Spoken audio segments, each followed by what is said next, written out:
Chapter 28 Sparrows Drawn to Shirdi. Lakshmi Chand, Bhuranpure Lady, and Megha. Sai is not finite or limited. He dwells in all beings, from ants and insects to the god Brahma. He pervades all. Sai was well versed in the knowledge of the Vedas as well as in the science of self-realization. As he was proficient in both these, he was well fitted to be a Sadguru. Anyone, though learned, but not able to awaken the disciples and establish them in self-realization, does not deserve to be called a Sadguru. Generally, the worldly parents give birth to the body, but death invariably follows life. But Sadguru does away with both life and death, and so he is more kind and merciful than anybody. Sai Baba often said that, let his man or devotee be at any distance, 1,000 kos away from him, he will be drawn to Shirdi like a sparrow with a thread tied to its feet. This chapter describes the story of 3 such sparrows. Lala Lakshmi Chand. This gentleman was first serving in the Sri Venkateshwar Press in Mumbai, then in the railway department, and afterwards in the firm of Messrs. Raleigh Brothers and Company as a munshi. He came in Baba's contact in 1910. 1 or 2 months before Christmas, he saw in his dream at Santa Cruz an old man with a beard standing and surrounded by his bhaktas. A few days later, he went to the house of his friend, Mr. Dattatreya Panjunath Bijur, to hear the Kirtan by 𝙤𝙬𝙬𝙬𝙬. It was always the practice of 𝙤𝙬𝙬𝙬 to keep Baba's picture in front of the audience while doing the Kirtan. Lakshmi Chand was surprised to see that the features of the old man he saw in his dream tallied exactly with those in the picture, and thus he came to the conclusion that the old man he saw in his dream was Sai Baba himself. The sight of this picture, 𝙤𝙤𝙬𝙬's Kirtan, and the life of Saint Tukaram, on which 𝙤𝙤𝙬𝙬 discoursed, all these things made deep impression on his mind, and he decided to go to Shirdi. It is always the experience of the bhaktas that God always helps them in their search for Sadguru and other spiritual endeavors. That very night, a friend named Shankara Rao knocked at the door and asked him whether he would accompany him to Shirdi. His joy knew no bounds, and he at once decided to go to Shirdi. He borrowed rupees 15 from his cousin and after making due preparations left for Shirdi. In the train, he and his friend Shankara Rao did some bhajan, sang religious songs, and inquired about Sai Baba with some fellow passengers, 4 Mohammedans who were returning to their place near Shirdi. They all told them that Sai Baba was a great saint living in Shirdi for many years. When they reached Kopargaon, he wanted to buy some good guavas as offering to Baba, but he was so wrapped in the scenery and sights there that he forgot to purchase them. When they were nearing Shirdi, he was reminded of the guavas just when he saw an old woman with a guava basket on her head running after the tonga. The tonga was stopped, and he gladly purchased some fruits. When the woman said, "Take all the rest and offer them on my behalf to Baba," the fact that he had intended to purchase guavas but had forgotten to do so, the old woman's encounter, and her devotion to Baba, all these were a pleasant surprise to both the friends, and Lakshmi Chand thought in his mind that the old woman might be some relation of the old man he saw in his dream. Then they drove on and came near Shirdi, and on seeing flags on the masjid, they saluted them. With puja materials in their hand, they went to the masjid and worshipped Baba with due ritual. Lakshmi Chand was much moved and was extremely happy to see Baba. He wrapped himself around with Baba's feet as a bee with a sweet-smelling lotus. Then Baba spoke as follows. Cunning fellow, he does bhajan on the way and inquires from others. Why ask others? Everything we should see with our own eyes. Where is the necessity to question others? Just think for yourself whether your dream is true or not. Where was the necessity of the darshan by taking a loan from a Marwari? Is the heart's desire now satisfied? Hearing these words, Lakshmi Chand was wonderstruck at Baba's omniscience. He was at a loss to know how Baba came to know about all the things that had happened en route from his house to Shirdi. The chief thing to note in this respect is that Baba never liked people to borrow or take loan for his darshan, or celebrating any holiday or making any pilgrimage. Sanza. At noon, when Lakshmi Chand was sitting for meals, he got some sanza from a devotee as prasad. He was pleased to have it. Next day also he expected it but got nothing. So he was anxious to get it again. Then, on the third day at the noon aarti time, Bapu Sahib Jog asked Baba what nevedya he should bring. Baba told him to bring sanza. Then the bhaktas brought 2 big potfuls of sanza. Lakshmi Chand was very hungry and there was some pain in his back. Then Baba said to him, "It is good that you are hungry. Take sanza and some medicine for the pain in the back." He was again wonderstruck to see that Baba again read his mind and spoke out what was passing therein. How omniscient was he! Evil eye. During this visit, Lakshmi Chand, who witnessed one night the procession to Chavri, Baba then suffered much from cough. He thought that his suffering of Baba might be due to somebody's evil eye. Next morning he went to the masjid. Baba spoke to Shama as follows: "I suffered last night from cough. Is it due to some evil eye? I think that somebody's evil eye has worked on me, and so I am suffering." In this case, Baba spoke out what was going on in the mind of Lakshmi Chand. On seeing these proofs of Baba's omniscience and kindness to his bhaktas, he fell prostrate at Baba's feet and said, "I am much blessed with your darshan. Ever be kind and merciful to me and protect me always. There is no other God to me in this world except you. Let my mind be ever wrapped in your bhajan and feet. Let your grace protect me from the miseries of the world, and let me ever chant your name and be happy." After getting Baba's udi and blessings, he returned home with his friend, much pleased and contented, and was singing Baba's glory on the way.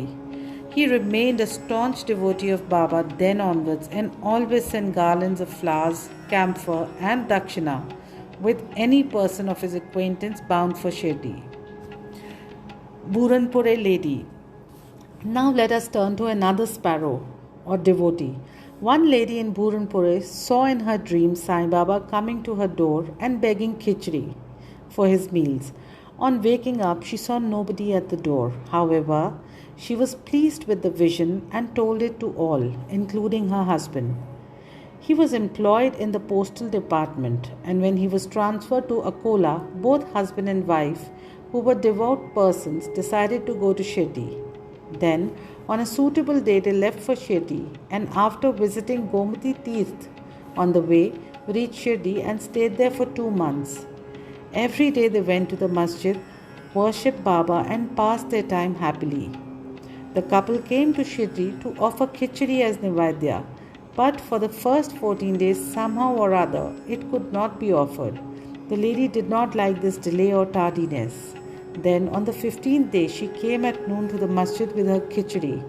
There she found that Baba and others were already sitting for meals, and that the curtain was down. Nobody dared enter in when the curtain was down, but the lady could not wait. She lifted up the curtain and entered. Strange to say that Baba seemed that day hungry for khichdi and wanted that thing first. And when the lady came in with the dish, Baba was delighted and began to eat morsel after morsel of khichdi.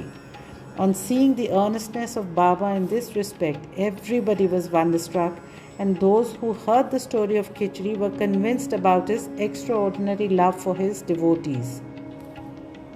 Megha. Now, let us go to the third sparrow, Megha of Viramgaon. He was a simple and illiterate Brahmin cook of Rao Bahadur, H.V. Sathe. He was a devotee of Shiva and always chanted the 5-syllabled mantra, Namah Shivaya. He did not know the Sandhya, nor its chief mantra, the Gayatri, Rao Bahadur Sathe was interested in him, taught him the Sandhya and the Gayatri. Sathe told him that Sai Baba of Shirdi was the embodied form of God Shiva and made him start for Shirdi. At Bharuch railway station, he learned that Sai Baba was a Muslim, and his simple and orthodox mind was much perturbed at the prospect of bowing down to a Muslim, and he prayed to his master not to send him there.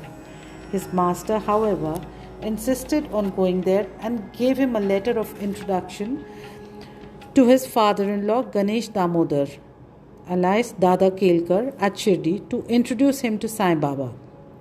When he reached Shirdi and went to Masjid, Baba was very indignant and would not allow him to enter. "Kick out the rascal," roared Baba, and then said to Megha, "You are a high caste Brahmin and I am a low Muslim. You will lose your caste by coming here. Just get away." On hearing these words, Megha began to tremble. He was wondering as to how Baba had come to know about what was passing in his mind. He stayed there for some days, serving Baba in his own way, but was not convinced. Then he went home and then to Triambak and stayed there for a year and a half. Then again he returned to Shirdi. This time, at the intercession of 𝙒𝙬𝙬𝙬𝙬, he was allowed to enter the masjid and stay in Shirdi. Sai Baba's deep help to Megha was not through any oral instruction. He worked upon Megha internally, with the result that he was considerably changed and benefited. Then Megha began to look upon Sai Baba as an incarnation of Shiva. In order to worship Shiva, bay leaves are required, and Megha used to go miles and miles every day to bring them and worship his Shiva. His practice was to worship all the deities in the village and then come to the masjid, and after saluting Baba's gadi, he worshipped Baba, and after doing some service, drank the washings of Baba's feet. Once it so happened and that he came to the masjid without worshipping Khandoba, as the door of the temple was closed. Baba did not accept his worship and sent him back again, saying that the door was open then. Megha went, found the door open, worshipped the deity, and then returned to Baba as usual. Ganges bath. On one Makar Sankranti day, Megha wanted to besmear the body of Baba with sandal paste and bathe him with Ganges water. Baba, first unwilling to undergo this, but at his repeated requests he consented. Megha had to traverse a distance of 8 kos to bring the sacred water from the Godavari river. He brought the water, made all preparations for the bath at noon, and asked Baba to get ready for the same. Then Baba again asked him to be spared from this bath, saying that as a fakir he had nothing to do with Ganga water, but Megha did not listen to him. He knew that Shiva is pleased with Abhishek on that auspicious day. Baba then consented, came down and sat on a wooden boat, and projecting his head said, "O Megha, do at least this favor. Head is the most important organ of the body, so pour the water over that only. It is equivalent to the whole bath." "All right," said Megha, and lifting the water pot up, began to pour it on the head. But in doing this, he was so much overwhelmed with love that he cried out, "Har Har Gange," and emptied the pot on the whole body. He kept the pot aside and began to look at Baba, but to his surprise and amazement he found that only Baba's head was drenched while the body was quite dry. Trident and Pindi. Megha worshipped Baba at 2 places. In the masjid he worshipped Baba in person, and in the Vada, Baba's big picture given by Nana Sahib Chandorkar. This he did for 12 months. Then, in order to appreciate his devotion and confirm his faith, Baba gave him a vision. One morning, when Megha was still lying down on his bed with his eyes closed but internally awake, he saw clearly Baba's form.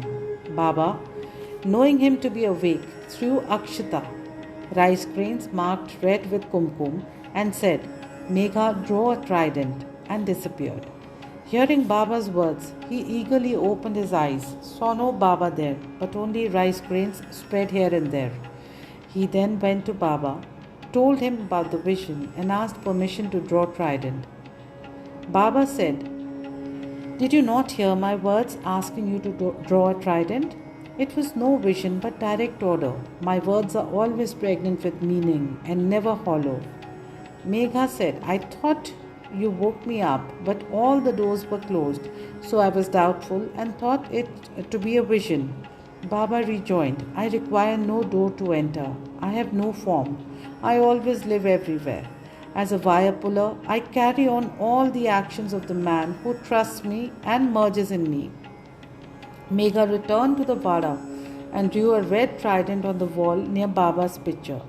Next day, a Ramdasi Bhakta came from Pune, saluted Baba and offered him pindi.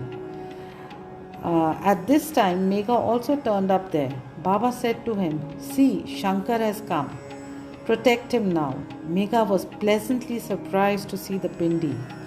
Also, in the Vada, 𝙒𝙬𝙬𝙬𝙘𝙬 was standing with a towel on his head, and after having taken his bath, and he was remembering Sai when he saw a pindi in his mental vision. While he was wondering about this, Megha came and showed him the pindi presented to him by Baba. Dikshit was happy to know that this pindi exactly tallied with the one he saw a few minutes before in his vision. In a few days after the drawing of the trident was complete, Baba installed the pindi near the big picture which Megha was worshipping. The worship of Shiva was dear to Megha, and by the drawing of the trident and the installation of the pindi, Baba confirmed his faith therein. After continuous service of Baba for many years, doing regular worship and arti every noon and evening, Megha passed away in 1912. Then Baba passed his hands over his mortal remains and said, This was a true devotee of mine. Baba also ordered that at his own expense the funeral dinner should be given to the Brahmins, and this order was carried out by Kaka Sahib Dikshit. Bow to Shri Sai, peace be to all.